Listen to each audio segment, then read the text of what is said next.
ఒక పెద్దగా భావించినటువంటి సాక్షాత్తు రాష్ట్ర ముఖ్యమంత్రి గారే నిన్న నాతో ఏం కాదు, నేను ఏం చేయలేని స్థితిలో ఉన్నా, రాష్ట్రం దివాలా తీసింది అని చెప్పి మాట్లాడడము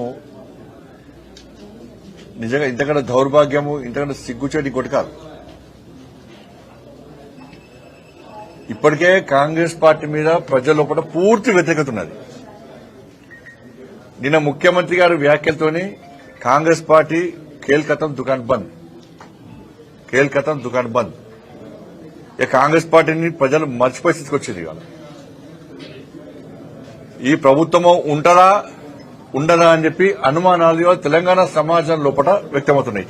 ఇంకోరు కూల్స్తారా అని అంటలేను నేను, కూల్చాలంటలేను నేను.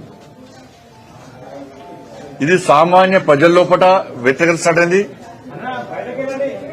ఇప్పుడు ఆ పార్టీకి సంబంధించిన సొంత శాసనసభ్యులే మా భవిష్యత్తు ఏంది ఈ రాష్ట్రంలో అనేటువంటి అనుమానాలతో టెన్షన్ గురవుతున్నారు కాంగ్రెస్ పార్టీ శాసనసభ్యులు. ఇప్పుడు కుటుంబంలో సమస్య వస్తుంది, కుటుంబ పెద్ద ఏం చేస్తారు, అన్ని దిగమింగుకొని ఆ కుటుంబాన్ని ఏదో విధంగా అన్ని రకాలుగా పెంచి పోషించుకునే ప్రయత్నం చేస్తాడు.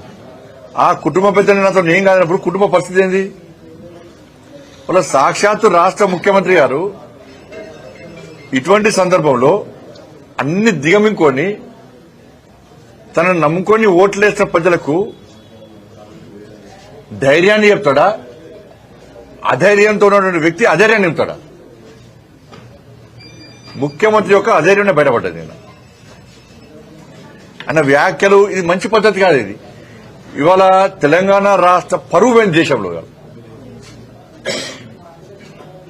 దేశవ్యాప్తంగా చర్చ జరుగుతుంది ఇవాళ ఈ విషయంలో. నాతో కాదు, అప్పు ఉడతలేదు, అనా పైసా ఎవరిస్తలేరు, బ్యాంకులో పోతే దొంగ లెక్క చూస్తున్నారు, ఇవన్నీ ఒక ఎత్తు. ఒక ముఖ్యమంత్రి స్థాయిలో ఉన్న వ్యక్తి ఎట్లా అబద్దాలు ఆడినట్ట నిన్న. ఇలా నేను ఎల్లారెడ్డిపేటలో ఉన్న మీడియా మిత్రులతో మీతో మాట్లాడుతున్నా, మీరే సాక్ష్యం. ముఖ్యమంత్రి గారు ఢిల్లీ పోయినప్పుడు ఎప్పుడన్నా ప్రధానమంత్రి గారు అపాయింట్మెంట్ ఇవ్వలేదా? కేంద్ర మంత్రులు అపాయింట్మెంట్ ఇవ్వలేదా?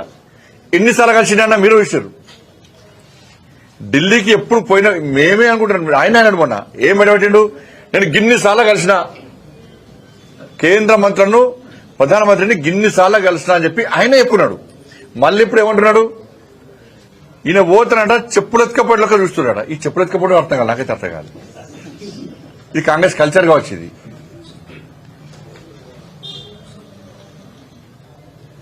ఇప్పుడు చెప్పులు ఎత్తుకపోవడం మీద చర్చ జరుగుతుంది. ఇప్పుడు ఇక జరగాలి కూడా. 2023 డిసెంబర్లో రాష్ట్ర ముఖ్యమంత్రి గారు ప్రధానమంత్రిని కలిశారు.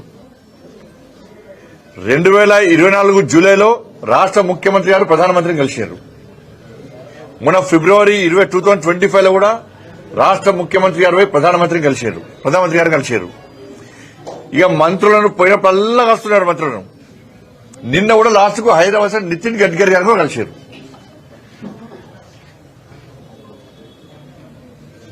ఎప్పుడు మీకు అపాయింట్మెంట్ ఇవ్వలే, ఎప్పుడు మీతో మాట్లాడలేదు.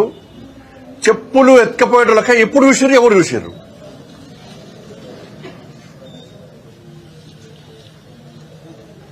కాబట్టి ఇన్ని అబద్దాలా? అంటే తెలంగాణ ప్రజలకు చెప్పింది మీరే, గిన్నిసార్లు కలుస్తామని చెప్పింది మీరే, మళ్ళీ అపాయింట్మెంట్ ఇస్తలేరని చెప్పేది మీరే. అంటే ఇంత దుర్మార్గం అంటే కాంగ్రెస్ పార్టీ ప్రభుత్వము ఇవాళ ఒక రాష్ట్ర ముఖ్యమంత్రి మాట్లాడాల్సిన మాటలు కావు. ఇది ప్రజల లోపల అధైర్యాన్ని నింపింది. లాస్ట్ కు రాష్ట్ర ముఖ్యమంత్రి గారు చేతులు తెచ్చారు, కాంగ్రెస్ పార్టీ ప్రభుత్వం చేతులు తెచ్చింది. మొత్తం ఏం కాదుగా, మేము ప్రభుత్వాన్ని నడపలేని స్థితిలో ఉన్నామని చెప్పి చెప్పకనే చెప్పారు నిన్న. ఇక తెలంగాణ సమాజం ఆలోచించుకోవాలి. పోనీ ఇది తెలియక జరిగిందా అంటే తెలిసి చేసేది. ఇప్పుడు తెలంగాణ రాష్ట్రము అప్పుల పాలైంది. కేసీఆర్ గారు 7 లక్షల కోట్ల రూపాయల అప్పు చేసిండు తెలంగాణ రాష్ట్రాన్ని అప్పుడపాలు చేసిండు, అధోగతి పాలు చేసిండు అని చెప్పి ఇది కాంగ్రెస్ వాళ్ళు చెప్పిర్రు, మేము చెప్పినాం. ఎలక్షన్ అప్పుడు డబుల్ ఇంజన్ సర్కార్ రావాలని చెప్పి మేము కోరినాం, ప్రజలను ఓటేమని విజ్ఞప్తి చేసినాం. కానీ ప్రజలు ఏం చేసిర్రు? 6 గ్యారెంటీలు మీరు ఇచ్చిర్రు, 420 హామీలు ఇచ్చిర్రు, ఇది 100 రోజుల లోపటే అమలు చేస్తామని మీరు చెప్పిర్రు. ప్రజలు మిమ్మల్ని నమ్మిరు, మీకు ఓట్లేసాయి. ఇలా ఏమైంది? 6 గ్యారెంటీలు ఇక మేము ఏం చేయలేమంటున్నారు. ఇవాళ 6 గ్యారెంటీలు మేము అమలు చేయలేము, మమ్మల్ని అడగకండి. ఉద్యోగస్తులు, ఉపాధ్యాయులు మీరు పీఆర్సీ గురించి కానీ, మీ డిఏల గురించి కానీ, మీ ప్రమోషన్ గురించి కానీ, మీకు వచ్చే బెనిఫిట్స్ గురించి మమ్మల్ని అడగకండి, మేము ఇయ్యలేము, మీ కర్మ అంటున్నారు వాళ్ళు. ఇక 2,500 రూపాయలు మహిళలకు ఇయ్యరుగా, 4,000 రూపాయలు ఆసరా పెన్షన్లు ముసలు పెద్ద మనుషులకు ఇయ్యరు, 4,000 రూపాయలు నిరుద్యోగ వృత్తి ఇవ్వరు, 12,000 రూపాయలు రైతు కూలీలకు ఇవ్వరు, రైతు భరోసా ఇక అసలే ఇయ్యరు, కొత్త ఉద్యోగాలు ఇక ఊసలేదు. ఇక అయిపోయి రాష్ట్ర ముఖ్యమంత్రి చేతులు మొత్తం కాదని చేతులు చేసింది. ఎవరైనా కూడా మీ కర్మ, మీరు ఓట్లేసి మమ్మల్ని గెలిపించారు, మీ తిట మీది, మీ ఇష్టం అంటున్న రాష్ట్ర ముఖ్యమంత్రి దయ చెప్పేసింది. ఇక నిన్న ఇప్పుడు ఎన్నికల సమయంలో కేసీఆర్